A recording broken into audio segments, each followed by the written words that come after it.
I swear, these new kids on construction sites are careless. They're not trained right. And I don't want one of them being the reason I screw the rest of my life up because they do something that gets me hurt. So there's a kid for the plumbers. He was up in the air hanging a 2-inch black iron pipe, and he had it sitting up on top of the lift, and he didn't have anything to keep it from rolling off. That pipe rolled off, fell down about 15, maybe 20 feet, hit some old man in the head. Now, the old man had his hard hat on, but at that point, it doesn't matter. It knocked his hard hat off, smashed his face into the rail of the lift, split his face open. Now, that had to hurt real bad. They took him to the hospital. Not sure what's going on with him, but I was walking right by that lift when that happened, and I stopped because there was a lift moving in the hallway. And if I hadn't stopped, I'd have been hit by it too.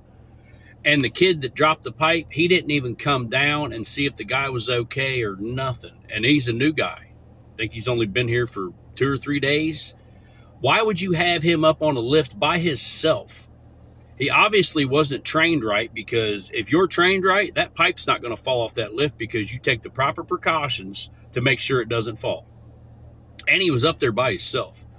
So that plumbing company might possibly get sued. And if it would have hit me, I would have made sure that kid went to the hospital with me, because that right there is unacceptable. You know, you're always supposed to watch up in the air when you're walking around lifts, seeing what people are doing, making sure nothing's going to fall. And you would hope that people take the precautions they need to so nobody gets injured. But that could have killed that old man. He was in his 60s, you know, and he's just driving his lift down the hallway to go do something that somebody told him to do. And all of a sudden, out of nowhere, this big old 2-inch black iron pipe smacks him right in the head, splits his face wide open, and he's got to go to the hospital. Yeah, that scared me, because I've been doing this for 15 years, and I've never been hurt on the job. And I've never had a call that close. That was the closest call I had. If I had not stopped, I'd have been fucked up, and I'd have been in the hospital probably.